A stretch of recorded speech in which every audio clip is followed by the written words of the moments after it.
I mean, you guys see this Christina and Ankit and I'm Krishna, and we're all here convened in Tucson. So Geoff, great job. You brought us all together. It's a great pleasure to introduce Geoff Brennecka. Dr. Geoff Brennecka is an associate professor of metallurgical and materials engineering at the School of Mines. He also directs the Colorado Center for Advanced Ceramics and the Alliance for the Development of Additive Processing Technologies. Geoff's a good friend of the department, both at Geoff and ASU. He has lots of colleagues with whom he had worked earlier at Sandia, where he did his postdoc before he took up the faculty position at School of Mines. Geoff's won a lot of awards that includes the NSF Career, the Dulco Ceramic Young Professional Award, IEEE Ferroelectrics Young Investigator Award, and he very importantly also serves on the board of directors of ACERS and also the president of Karamos, right, Geoff? Yep. Which is very important, at least for the students, you know, to introduce the field of ceramics and so on to the students. We also have a Karamos chapter, so we may need, you know, more guidance from you on how to grow it out here too. But today's talk focuses on nitride ferroelectrics, and the really why it's so exciting is that it's opening up a new branch of materials research, if I could say that. And with that, go ahead with the talk, and we're really excited to listen to yours. Just for the audience, if you have any questions, type it into the chat box, and Geoff will answer it right after the seminar. Geoff, just want to confirm that this is going to be recorded. So, and we did exchange emails. So it'll be on a YouTube channel saved for posterity. So hopefully that's okay. So with that, thanks, Geoff. Yeah, absolutely. Thanks for the opportunity. You know, it's great to be in Tucson. I mean, Tempe, or well, actually, I'm still here in Golden, but it would be nice to visit. As you see here, Golden's not so bad itself, but thanks for the opportunity to chat about this. And yeah, we'll see if you guys agree at the end of this that the nitrides are a fun playground, a new space to explore. So I got to start off, of course, with introducing the people that actually do the work. This is my group, a Zoom shot from earlier this year when we weren't actually physically together. But the point I wanted to make in this is that even though all of these students are sort of in my group, they're basically all co-advised in some way. So we collaborate a ton. So a lot of work with NREL. NREL is just 3 miles down the road from us. So that's a very fruitful collaboration here in Golden. We also have students that are working at ARL and at NIST, which is also just up the road from Golden and Boulder. So of course, all I do is play puppet master, and the students and postdocs are the ones that actually do the real work. But I'll jump in with a quick background of what we do as a group to give you just a broad overview, and then zoom in on the rest of the topic for today. So a lot of, I guess I sort of grew up doing ferroelectrics and piezoelectrics, primarily in the oxide side, and then shifting over to nitrides recently. But a lot of what we do still is in the piezoelectric, ferroelectric, functional material sort of space. So with piezos, of course, that's a way of coupling electrical and mechanical energies. So you can either squish the material and get charge out, you can apply a field and get strain. And the aspect of that we're going to focus on today is related to the kinds of resonators that go into cell phones for wireless communication and things along those lines. Of course, there's also ultrasound and the little piezo gas lighters and all those other types of applications that people are familiar with. From the ferroelectric perspective, so we'll get into more detail a bit later, but just you've got a spontaneous polarization that at the unit cell level that we're able to switch that polarization. And then, of course, it's a collective phenomena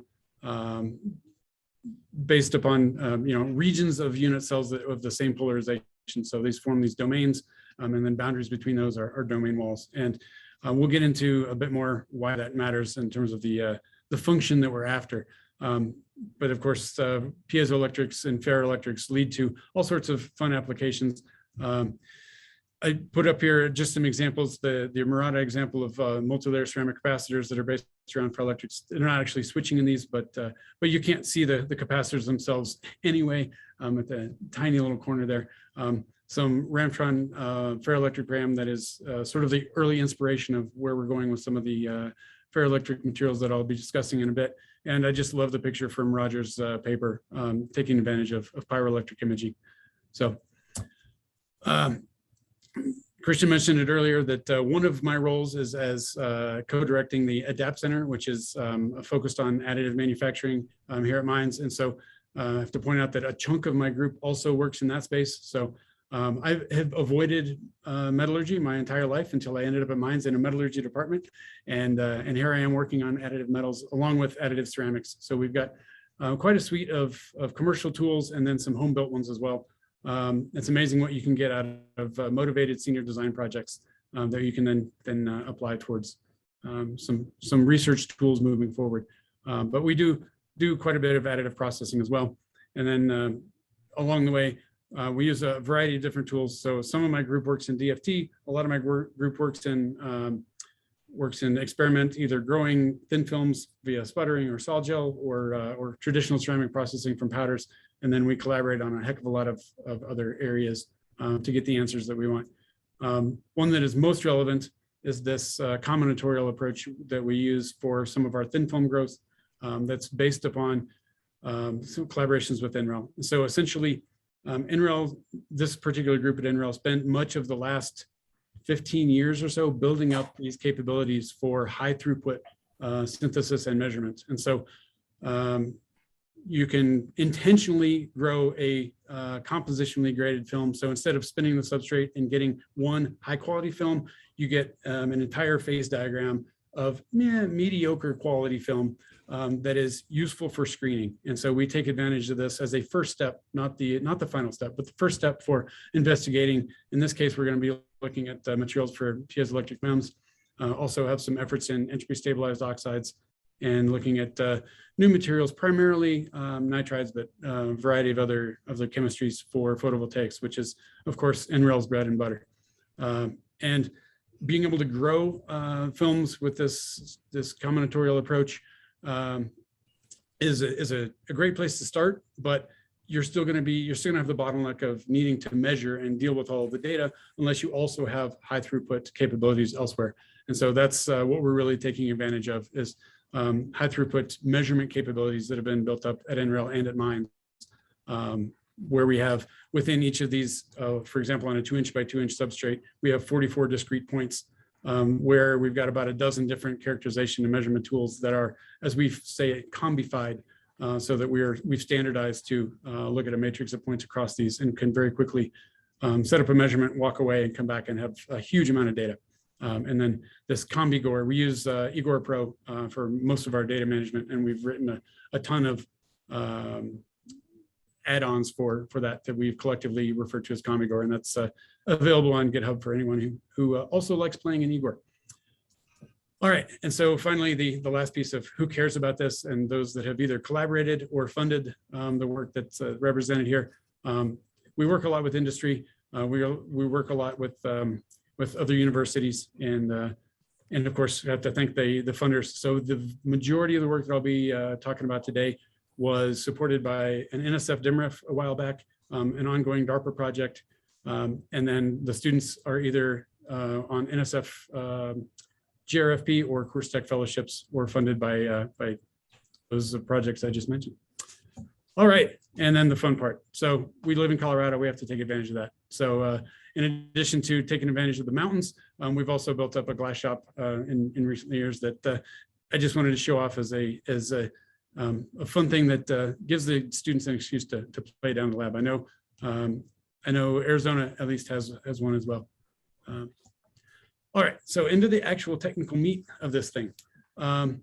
This happens to be, I guess, one of the 100th anniversaries of the discovery of ferroelectrics. So the first report of ferroelectricity was actually discovered in 1920 and then published in 1921. So for the last 2 years, IEEE and ACERS and MRS and other groups have been celebrating the 100th anniversary of ferroelectrics.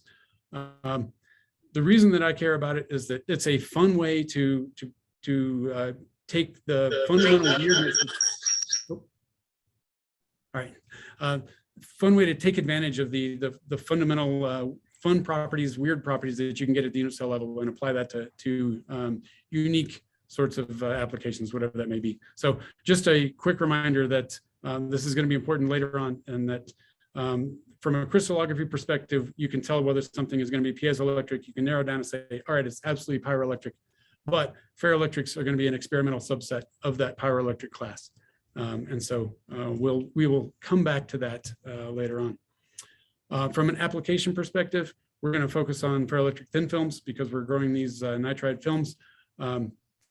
So the non-volatile memory, piezo MEMS are the two biggest in terms of current market and proposed future market. Integrated electro-optics are up there as well. Right now, the non-volatile memory area is completely dominated by PZT, although ferroelectric hafnia is coming along very quickly. And then this ferroelectric aluminum scandium nitride that was discovered in 2019 is where we're playing in this space. And then the piezo MEMS portion of it as well. Much of that does not necessarily take advantage of the ferroelectric behavior during operation, but it's absolutely crucial for getting the operation in the first place. So pulling the films in the configuration that you want. And then I point out down here that this lanthanum tungsten nitride, we'll get to that later on. We'll see if it fits into this family or not. But that's sort of the motivation of where we're going. The reason that the DARPA aspect of this was funded is for the tunable electronics and compute in memory sort of possibilities of the aluminum scandium nitride system. So before we get into the ferroelectric part, I need to give a quick background on the aluminum nitride and why anybody would care about an aluminum nitride based thin film to begin with. So I'm sure many of you remember these enormous brick phones from way back, and then suddenly it seemed like almost overnight we went from these enormous bricks that were basically the filters inside of them, so they were driven by these bulk ceramic resonators. All of a sudden the phones were significantly thinner, and one of the major reasons for this was that the industry switched to using FBARs, so aluminum nitride based FBARs for these resonators instead of bulk ceramics.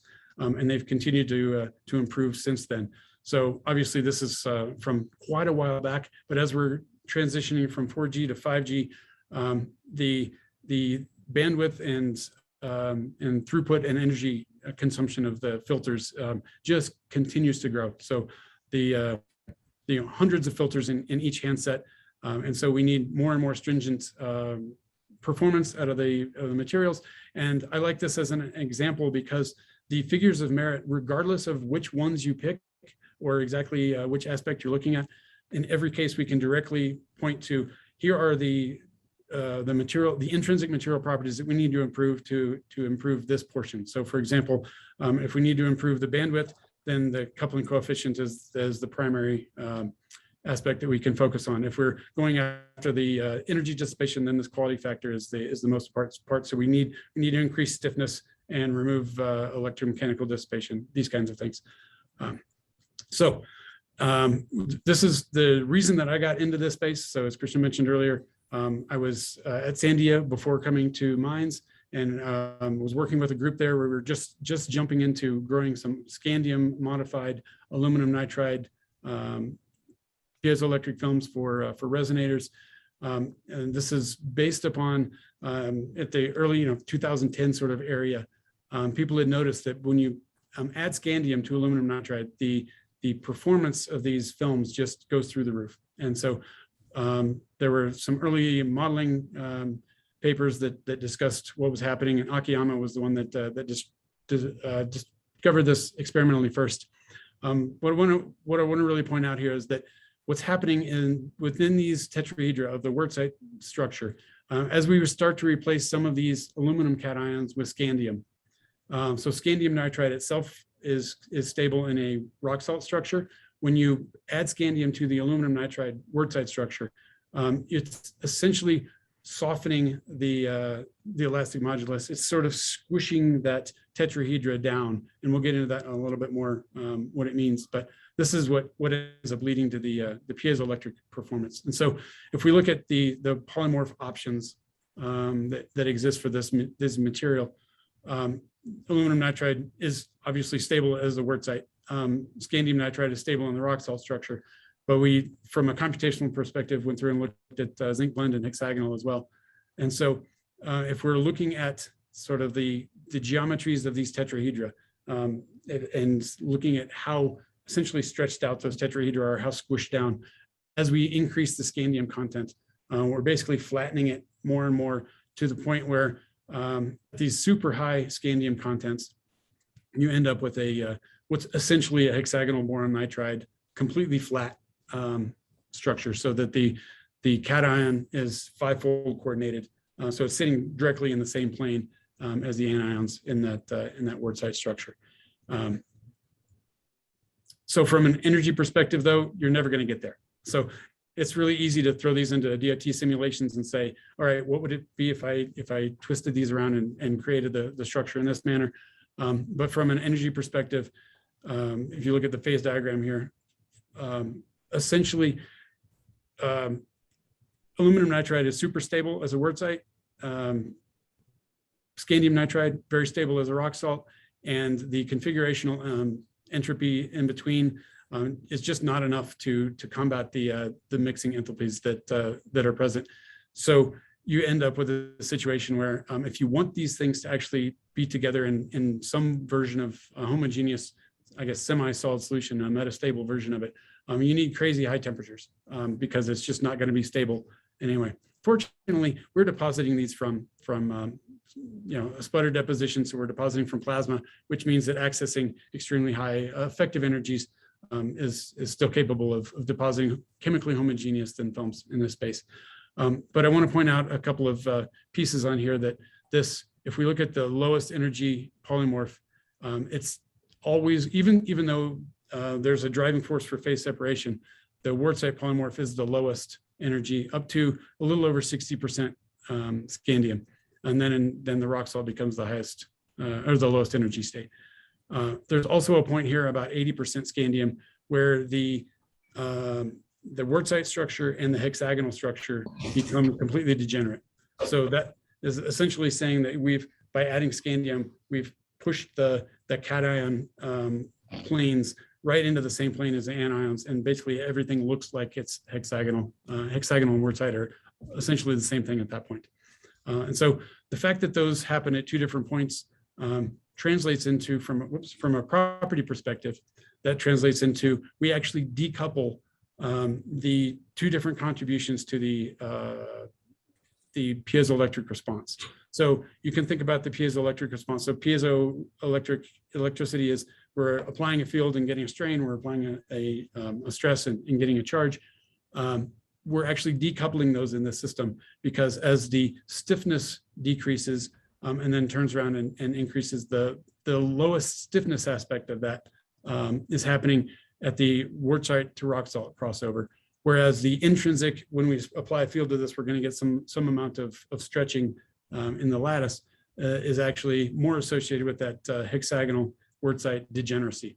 And so from an application standpoint, we don't really care what's happening there. We're applying a field and getting a strain, for example, but the two different components of that is how hard is it to stretch the lattice versus how much intrinsic response do we get in the lattice from applying the field.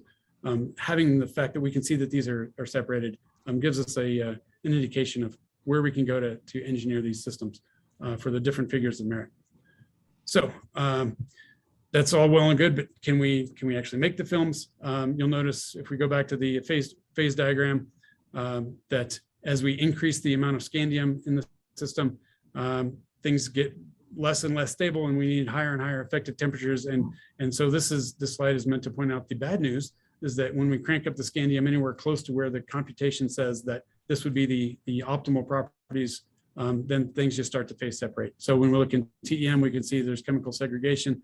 When we look across these combinatorially grown films, we can see that at very high aluminum concentrations, we get a nice, beautiful texture quartzite, just like we get if we sputter deposit aluminum nitride by itself. But as we increase the scandium content, we start to get more and more off-axis contributions. And then when we get to very high scandium contents is when we see complete phase separation between quartzite and rock salt, which is again, represented in the cross-section TEM there. So that's the bad news. What we really need is a well-textured single orientation film. The quick screening that we were doing in this combinatorial approach was saying that we're going to have to try a lot harder to get these high scandium contents. Another option is to look for other chemical systems that may not have as large of a driving force for that phase separation. So this left plot is showing basically the driving force for that phase separation. So the delta H of mixing. How hard is it going to be to keep these chemically homogeneous? So that's the vertical axis is how much they want to phase separate. The horizontal axis is that crossover point between a wurtzite and a hexagonal motifs. So the polymorph energies. So because we were seeing previously in the scandium system that we were getting the best properties where we were getting that degeneracy between hexagonal and wurtzite polymorphs. What we really want is a system where that crossover happens at as low of a delta H mixing as possible, so that we have some hope of keeping things homogeneous. So chromium aluminum nitride looks like a win here. The problem there is that when you grow those films, they end up being quite conductive because chromium additions just completely kill the band gap of the system. And so that's basically a non-starter. Boron, however, looks pretty good. We actually increase the stiffness as we go across the phase diagram and add boron, which makes sense because boron nitride is nice and stiff. The intrinsic piezo response is not degraded. So we thought, well, what if we combine boron and scandium? So we get the softening of the lattice from scandium, get stiffening of the lattice from boron, maybe they'll balance out. And then we can get the intrinsic contributions from the scandium additions for the piezo response. Turns out that is a quality control nightmare. They are completely ugly films. We got so distracted by growing those films that we missed out on the chance to actually report ferroelectric aluminum scandium nitride. Fortunately, colleagues in Germany, so Simon Fischner's group, showed in 2019 that if you are able to fabricate these films, even just aluminum scandium, ignore the other co-doping that I was just discussing, with just the pure aluminum and scandium system, you could actually soften that wurtzite structure enough that you can flip the polarity under electric field. So this was a completely unexpected response in terms of a wurtzite nitride. So, a wurtzite ferroelectric. Most of the ferroelectrics that people have been studying over the past 100 years have been perovskites or tungsten bronzes or similar sorts of lattice structures where it's fairly easy to see how you can, just from a simple ionic motion perspective within the unit cell, how you can flip the polarity. Looking at a wurtzite structure, that doesn't seem, certainly not impossible, but doesn't seem easy. And yet Fischner reported this, and there's a lot of questioning about whether it was real at first, but hopes are really high for, all right, now we have a nitride ferroelectric. If this is really a thing, we can integrate this more easily with nitride electronics and perhaps have higher operating temperatures and all sorts of other fun things. But many open questions. So this was first reported in 2019. Ron Polkowicz, a colleague, had just joined DARPA at that point. He saw this and reached out to a collection of us and said, all right, you guys need to go figure this out. And so we had a team from Mines, NREL, and Penn State that was one portion of this program. And then there were teams from Northeastern, from Penn, Florida, and Cornell. And the 5 groups of us all together have been working on this for the last about year and a half. And so DARPA's interest in this was to go from Fischner's paper to an actual fielded product in 3 years. Crazy, right? That's a DARPA hard problem. To give you a little bit of perspective, the original ferroelectric memory that TI and other related companies put out based on PZT took about 20 years to go from the first demonstration that this worked to actual product. So We're about 2 years into this. We'll see when we get to the end of this how close we are. So we took advantage of our combinatorial screening approach to rapidly explore the processing space. All right, we can tweak what we need to do to get good films.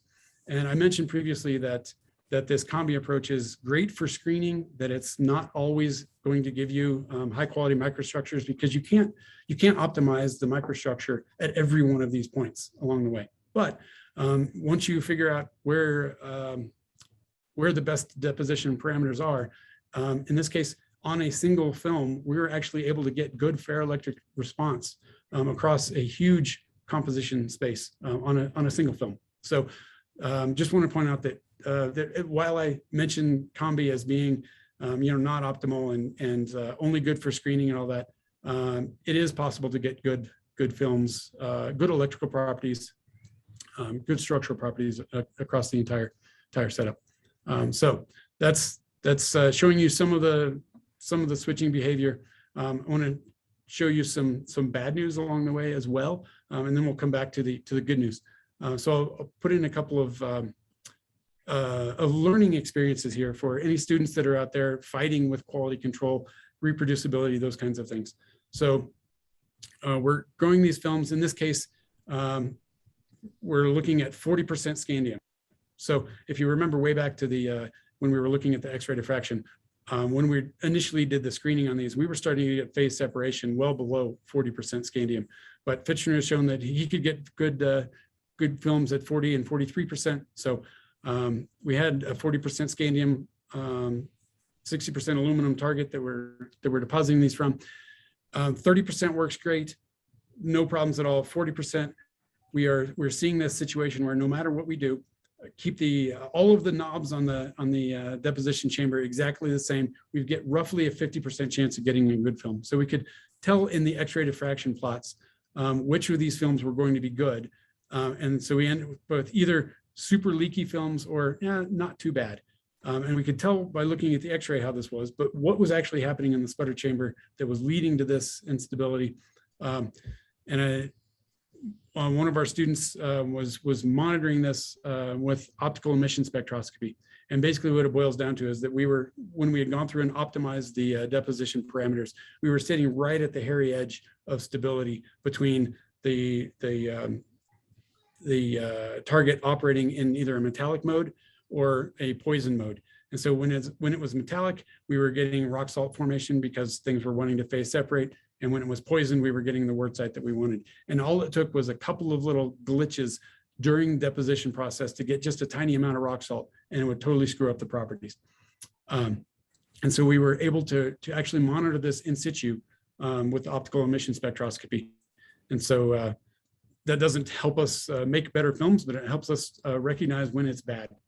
So after recognizing this, we've gone back and basically mapped out the deposition parameter space for each of these scandium contents a bit better, and are operating in full poison mode, and we get much better films now. But just the concept of using OES to monitor the mode was a nice bonus that we were able to pass along. All right, so the actual good news. So the positive results from this, we're able to get very nice ferroelectric hysteresis loops out of 30% aluminum scandium nitride, 40% aluminum scandium nitride. And working with JP Maria at Penn State, I stole one of his quotes here that ferroelectrics are everywhere. So I mentioned at the very beginning that from a crystallography perspective, you can tell when something is going to be pyroelectric because it's one of the 10 polar point groups. But in order for it to be actually ferroelectric, you have to be able to apply a large enough electric field to get that polarization, that spontaneous polarization, to switch before you get electric breakdown.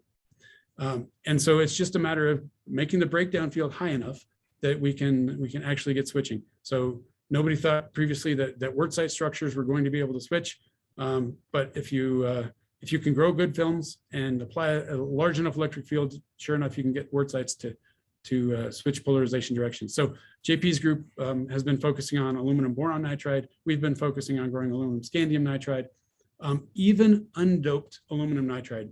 When you get it hot enough so that it softens just a little bit, these are not beautiful loops, but but it's unambiguously switching. If we look at the etching behavior after the fact, if we look at PFM behavior, we can absolutely switch even pure aluminum nitride.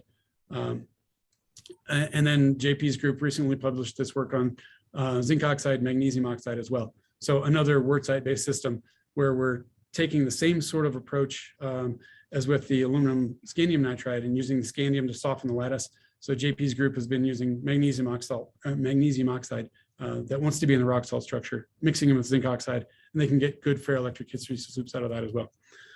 So you will happen to notice, though, that these electric fields are enormous. So one of the challenges here is how can you operate a device where there's so little margin between actually getting the behavior that you want, so this ferroelectric switching and dielectric breakdown. So these are enormous electric fields. So that's one of the things that we've been attacking is how do we bring down this coercive field? So one approach has been growing epitaxial films on tungsten sapphire. And I will save you the hundreds of depositions that led to this point. But basically, if you can imagine we've got this wurtzite triangle. And what we want to do is stretch that triangle so that it's easier to push the cations through and switch the polarity. And the easiest way to represent that is looking at the C to A ratio. And so because we're growing oriented films, the easiest measurement for that is just looking at the lattice spacing, the outer plane lattice spacing. And we can see that as we squish that tetrahedron down, regardless of how we do that. So we can do that by changing the substrate stress. We can do that by changing the residual stress from deposition, or we can do it by actually growing epitaxial films. If we're able to stretch that lattice parameter out and squish the outer plane lattice parameter down to make it easier to split the orientation, we can drop that coercive field. So we're decreasing it by 20-25% at most in this way, but that's still enough to point us in a direction towards hopefully improving properties. The other interesting aspect of this is that as we increase the temperature, the coercive field drops significantly. So we're basically giving the lattice a bit more energy, making it easier to, softening the lattice, making it easier to switch in that direction. The polarization doesn't change a heck of a lot. So the polarization values here associated with aluminum nitride, you can basically ignore those from a quantitative perspective because that's just a factor of not fully switching. So we know that we're not fully switching the aluminum nitride, even when we get all the way up to 300C. But the aluminum scandium nitride, the aluminum boron nitride systems, they're fairly insensitive to temperature from a switchable polarization perspective. So we're not sure that these even have a Curie temperature.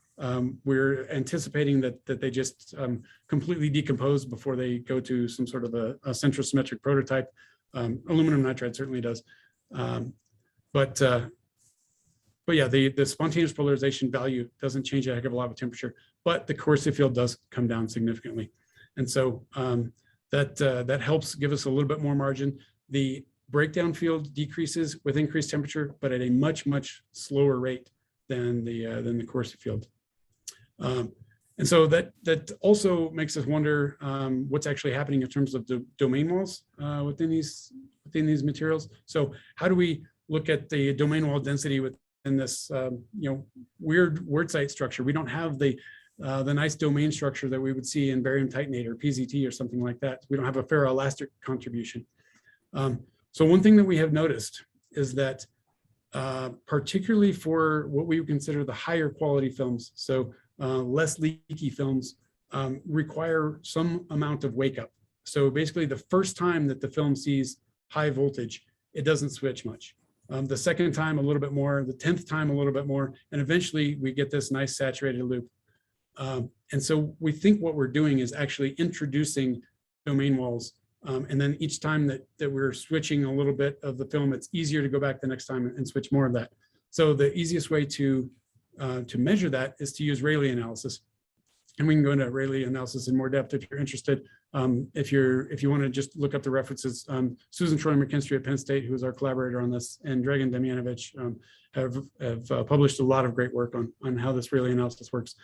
The takeaway is that if we look at the field-dependent permittivity before wake up and after wake up, we see significant increase in low field permittivity and the nonlinearity associated with that. So what this boils down to is all the evidence points to during this wake up process, we are introducing a higher concentration of domain walls than were there prior to the wake up process. And that allows the film to switch a bit more easily. Doesn't really change the coercive field at all, but it allows the switching to happen at all. And I will note that the Rayleigh coefficients that we measure from this, they're about 2 orders of magnitude smaller than we see in comparable PZT films. So that could either be just a much, much lower concentration of domain walls, or the domain walls that are there are just much lower mobility. And so teasing out the differences there is ongoing work. We're trying to figure that one out. Want to point out also that because these are switching at very high fields, we wanted to be able to look at how the domain dynamics, so how when we're switching these very, very fast, how does that happen?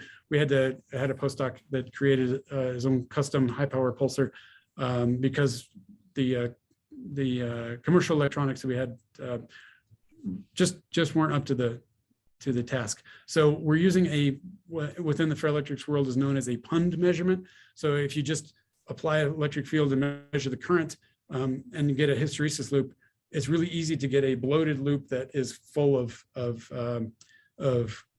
conduction contributions and that masks the underlying switching. So what we're doing is applying a positive pulse, that's the P, and then we go back and do another positive pulse that is an unswitching pulse. So that tells you the leakage contribution, and then we do a negative pulse followed by a down pulse, and that way that we're able to separate out the non-switching current contributions from the switching current contributions. And using this, we can start to look at the nucleation and growth of the domain of the domains themselves. And so the high rate domain dynamics in these samples. So if we're looking at traditional nucleation and growth of ferroelectric domains, they can follow an Avrami type of approach. So it's the short version of this is that we usually in textured films will see a 2-dimensional growth situation. So we get very fast growth, and then the domain walls gradually move laterally, and we can see this in the Avrami sort of model. When we really push these things hard, so the initial work from Fitchner had shown that his films were behaving Avrami-like down to second to millisecond sorts of switching speeds. And we see the same thing until we start going faster and faster and faster. And when we really start to switch these quickly, we're seeing some sort of non-Avrami response that in order to make this fit, we actually have to change both the nucleation density and the nucleation rate as a function of field. So we're working out the details of what exactly that means, but the takeaway from this is that they're weird. And so my I guess materials-centric approach to this rather than the EE version is that I look at this like a nucleation and growth within a severe undercooling of a molten system. There's the barrier to switching is so crazy high in these things. By the time we get to a coercive field where we're pushing it hard enough to get these domain walls to move, there's an enormous amount of leftover energy once that finally starts, so we start to nucleate additional domains along the way. So hopefully we'll be publishing that work soon once we figure out exactly what's going on. From a device perspective, the much more important aspects are what are the retention and fatigue of these types of films. And as you can imagine, operating with such a narrow margin between dielectric breakdown and actual switching is going to be potentially problematic. As you can see in the center here, some of the early films that were made in this program. So this particular data comes from some samples that we measured with our Penn State partners from Matteo Rinaldi's group at Northeastern, where the breakdown that they were seeing was actually coming from the outside electrode in, as you would expect from field enhancements at the edge. And we could actually just map that's during this initial turn on, increased leakage, and then gradual breakdown as the sample itself just eroded away the active area. As the films have gotten better, we are now seeing we still see hard breakdown from dielectric breakdown at electrode edges, but the fatigue behavior that we're seeing is at least lasting to larger cycles, but it's still completely dominated by that breakdown effect. So we're not seeing a soft sort of mobile defect mediated fatigue like we see in a lot of the oxides. So far, all this is completely dominated by hard breakdown. The good news on this one is in the left here. So if we look at the, this is opposite state switching margin. So basically from a retention perspective, we want to apply a field, set the polarization, walk away, and then come back X number of months, years later, and it be in the same state that we set it. Or in this case, the film was grown in one orientation, we flip it, walk away, and come back, and it's still in the same state.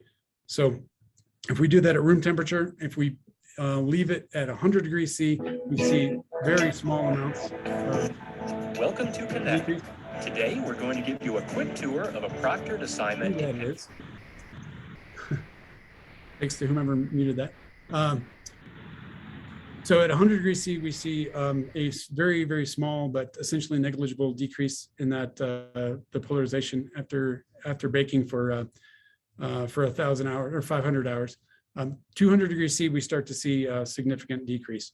But even after baking at 500 hours at 200 C, that's still more switching margin than we have out of virgin PZT films. So this is from a device perspective, that's very encouraging. Still working on how to improve these further. So I'll wrap up this portion of it real quickly with pointing out, yeah, we have this margin between the coercive field and the breakdown field is what we're trying to maximize. So we can either do that by shrinking the coercive field, by making it easier to switch, or by increasing the breakdown field by making it harder to break down. Well, we can get into tons and tons of discussions about defects that are, as always, going to end up dominating behavior in these samples. But we'll just point out that it looks encouraging for aluminum scandium nitride and related nitride ferroelectrics. Quick breather, and then I want to jump into another interesting material for the last couple of minutes of this. I don't want to drag on too long, but I do want to tell you about lanthanum tungsten nitride. So in addition to a new ferroelectric nitride, we've also recently grown a new perovskite nitride. So perovskites are all over the place. This huge increase in publication lately because of the halide, the photovoltaic hybrid materials. Strangely enough, there are very, very few reports of nitride perovskites, even though if you just take a completely naive look at the periodic table and say, what would fit into this sort of stoichiometry, there should be plenty to choose from. This is the entirety of the experimental lit review on nitride perovskites. So previously there was a tailum thorium nitride that was reported. That is the only figure in the paper. And then there's a lanthanum tungsten oxynitride that was reported. That was basically lanthanum tungsten oxide that was then nitrided. There have been computational predictions, however, that say that there should be a few of these materials that are stable as perovskite nitrides. And so looking at the choices that we had here, we obviously went for lanthanum tungsten, not just because it's fun to pronounce as LAN, but because it's the easiest to get the precursors and makes the most sense. Computationally, it looks like if we can form this material, that it should be polar and should have at least a reasonably low barrier to switching that polarity. So, hey, this might actually be ferroelectric. So if you look at the symmetries of the unit cell that fall within a reasonable amount of energy of the ground state, we've got one polar one, a few centrosymmetric ones,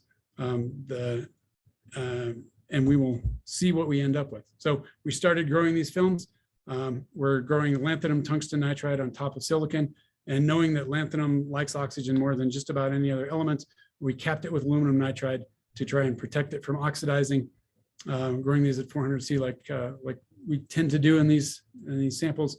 That gave us an amorphous film, so we RTA'd within flowing nitrogen at 900 C, eventually get a crystalline material. In TEM, this one happens to be just a little off stoichiometry, so we've got a little extra tungsten right there. But since these are combi, we can find the spot that is the right stoichiometry. and see how it looks. When we take these to SLAC, again, we can go into the details on this if you like, but in the interest of time, I'm just going to zoom in and say, when we look at where it's very close to stoichiometric, we can say it matches the I4 bar or the bar 4 modeled structure a bit better than the R3C, which should be the ground state. But we don't really know. It's not quite enough to tell. However, when we look in Auger, we can tell that there's a heck of a lot of oxygen here. So after RTAing, we see that there's a good chunk of oxygen, not what we're looking for. So we went back and tried again.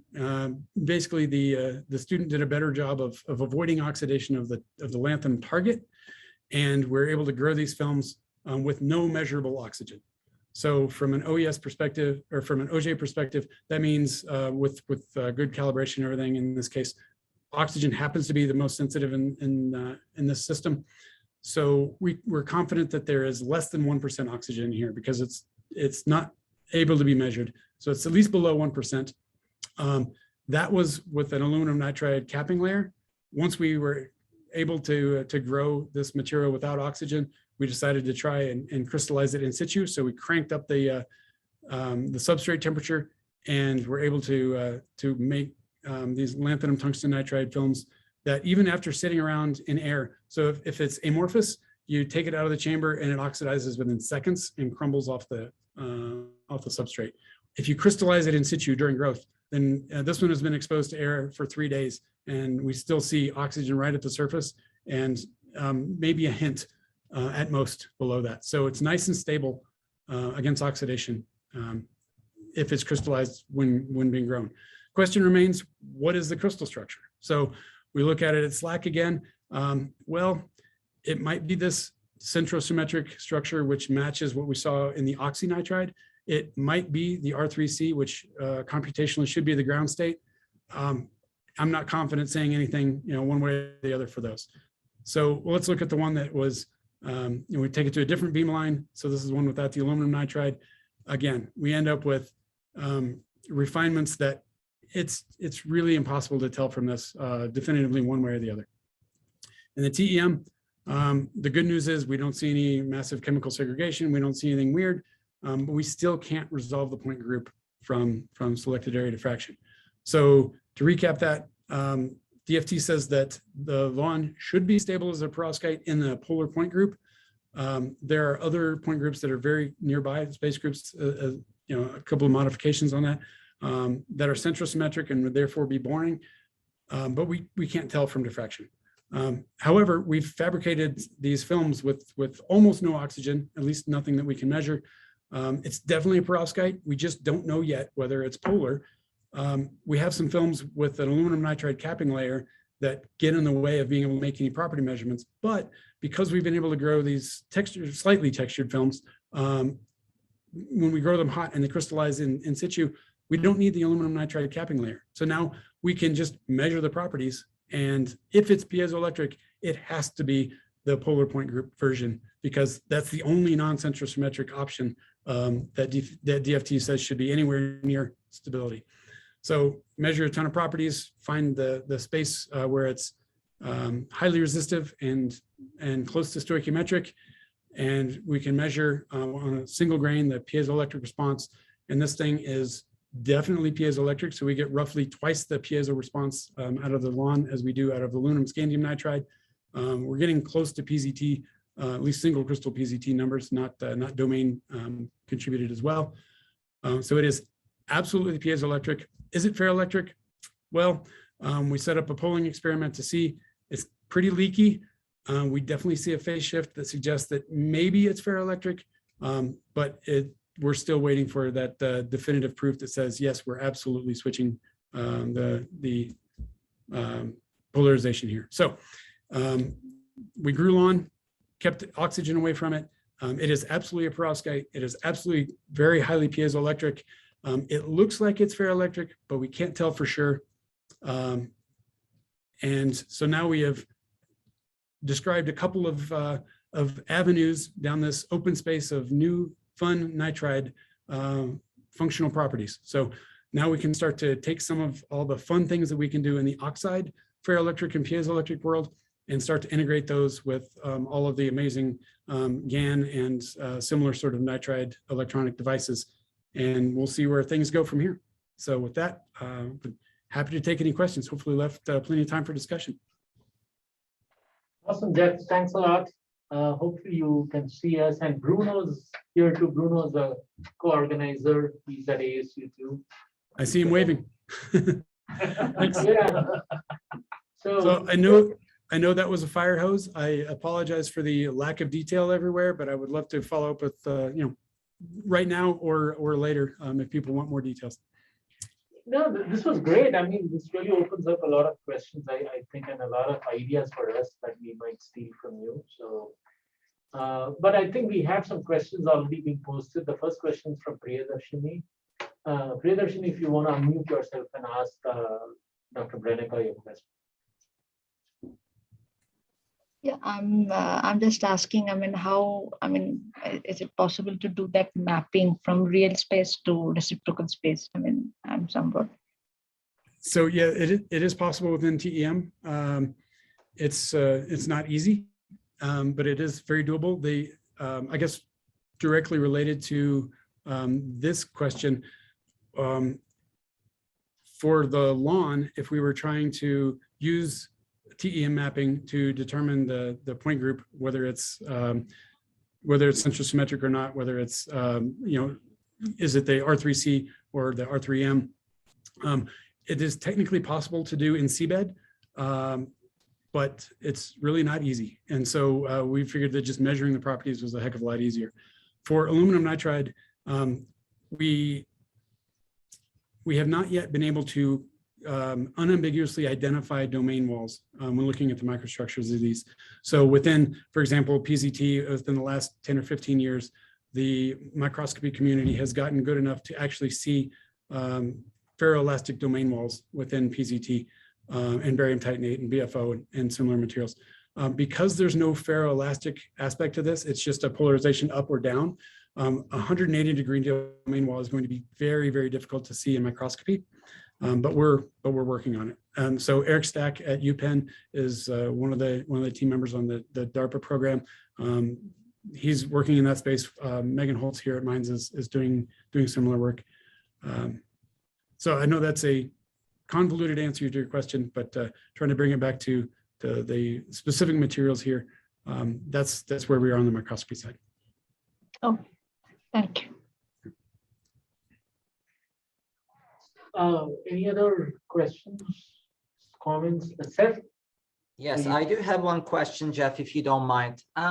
In one of the slides, you have shown how your beautiful growth was taking place, and you were discussing about how it didn't obey to Avrami equations. Can we go back to that slide very briefly? Absolutely. Let me I'll just do it the hard way and zoom backwards. That's quite okay. Tell my students to know where they are so they can just type it in, and I failed. There we go. Okay, perfect. So my question here was basically when you said it didn't obey to Avrami equation, can you expand on that a little bit? Are you considering like 1D model, 2D model, or 3D disk? Like which shape are you talking about? Did right. You try? Right. So this is one where I just didn't take the time to go into sufficient detail to describe this. So so first of all, these films are columnar oriented. So they're one grain through the thickness, and each grain is between 20 and 50 nanometer diameter. And so this two-dimensional, what's labeled here as B, sort of a morphology is what we expect. And at low switching speeds, so down to roughly milliseconds, that's exactly what we see. So from this equation, when we look at the N coefficient, it's basically that this dimensionality plus one. So when we get an N of 3, that it's that sort of approach. And that matches really well until we start switching faster and faster at higher and higher fields. And that's when we start to deviate and get these N numbers that are suddenly up around 10, which has no physical meaning. So this N plus 1 would match the very basic Kogomarov-Avrami approach. And so KAI, Ishibashi is the other name. So it makes sense when we're just sort of nudging the domain walls along. But when we really start hitting them hard at high fields and moving quickly, we're deviating from that. So interestingly, people have looked at nanosecond scale switching in PZT films, and they continue to follow this Avrami approach, no problem. And that's what we were expecting, is that, all right, we're just going to go faster and it's going to keep following that. So so my postdoc has come up with a model that fits these curves very, very well. That assumes that we're increasing the nucleation rate and the nucleation density at the same time. Now, translating that into a physical meaning of this is why that's happening, other than just saying, yeah, we added a fitting parameter and magically it fits better. That's the part that we're trying to work out right now. I understand. Okay, perfect. Good explanation. Thank you, Geoff. Sure. Any other questions, folks? Maybe I can jump in. And I need to apologize, Geoff. Right about the time you were discussing the DFT, I was replying to an email about today's lunch. So I'm sorry for that. But, no, that's great, because the DFT is my weakest part. No. That wasn't the. But is there a reason why you opted to just use 0 Kelvin calculations instead of putting in entropic terms? I mean, that might have shifted the sweet spot, and maybe might have agreed better with your experimental observations.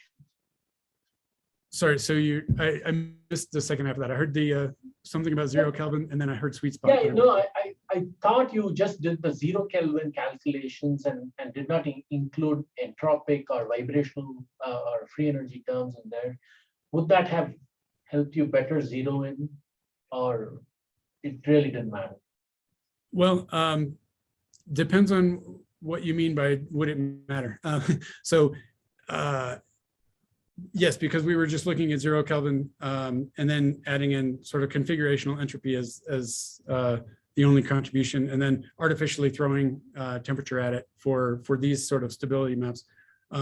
It really just gives us a semi-quantitative or even qualitative comparison to tell us what to go grow. So what is going to be a potentially fruitful target, and what is just a lost cause, don't even bother. And so what we were just trying to look at, and I use this plot as a comparison, saying that if we want to get as close to this degeneracy between Wurtzite and hexagonal as possible, while keeping the driving force for phase separation as low as possible, then yttrium, replacing scandium with yttrium, just makes things worse. Yeah. Okay. So it was much more. That's sort of the level that we were using the DFT for. So I collaborate with people for those for the most part. So just a quick follow-up. Do you think there's going to be a size effect on like the thickness of the thin film, and whether you can control this? Is that a parameter that you could invoke? So that's another piece that I didn't really go into in any detail. So the reason that we had to set up that high power switching setup is that normally, yeah, it's a very large electric field, and you say, well, if I need to get to a higher field, the easy way to do that at low voltage is just to make the film thinner. Well, within these films, we start to see a huge decrease in resistivity once we get below around 100 nanometers. So everybody in this, all of the teams within this DARPA program have seen similar sorts of behavior, that when we get below roughly 100 nanometers, the resistivity just plummets. And so Matteo at Northeastern and Troy's group at Penn have done an amazing job of just pushing through that and growing films at 20 nanometers thick and getting really good properties. They're still, they're useful enough for a device perspective, but they're too leaky for us to get much out of them from a fundamental material science perspective. And so we've stayed on the thicker film side of things, trying to understand what's actually happening during the switching. And the UPenn and Northeastern portions of the team have really pushed forward on the device side, saying, all right, we're getting good switching in these, and now we can make some prototype, larger scale 8-inch wafer sorts of device structures. And so that's one aspect. The other aspect is that the stress distribution as you change the thickness is changing. So if we go back, whoops, I went the wrong direction, sorry. When we look at the effect of stress on the properties, so that's one of the knobs in here that we can change the stress in the film and therefore change the coercive field. And that comes down to substrate stress and deposition stress and all that. So it's a multi-factored answer to your question, but we've had the best luck between 100 and 300 nanometers on our films, just in terms of film properties overall. If that helps. Cool. There has been a report recently from Funakubo's group at Tokyo Tech that they're getting reasonable films at 10 nanometers. So I don't want anybody to think that 100 nanometer number that I was throwing out is any sort of a fundamental cutoff. It just means that as you get thinner, we think it's because of the importance of the interface and the ugly nucleation that happens in that first 5 nanometers. That we think that's the biggest factor to a thickness effect. Okay. Thank you. Yeah. So bringing back the discussion to the Avrami dynamics and non-Avrami, is there a reason why the kinetic mechanism switches to non-Avrami? I mean, clearly if Avrami is followed, then we know that it's diffusion dominated long range. And what could be the possible cause for non-Avrami? And second part of my question is it also dependent on the shape of the domain? Because that's when we have different power laws.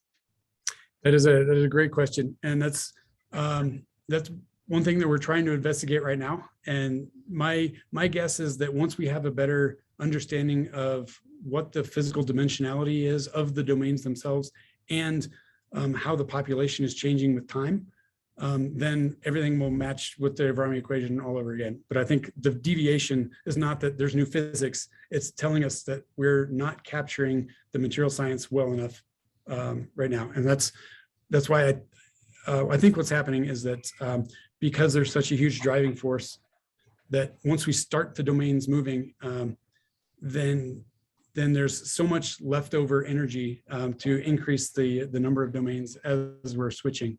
That's not a very elegant way of relating it to the nucleation growth in the traditional Avrami perspective, but that's the way that I'm looking at it right now. And I think if we can, we're in the process of doing some experiments right now, trying to link what's happening during this Rayleigh behavior during the wake-up process and looking at how that's affecting the dynamics of switching. So if we make those sort of very high-speed measurements during the wake-up process, instead of waiting until we've got a mature hysteresis loop, and compare those with the kinds of Rayleigh measurements that tell us something about the domain wall density within the material, we're trying to tease out those pieces right now. But yeah, I wish I had a better answer for you.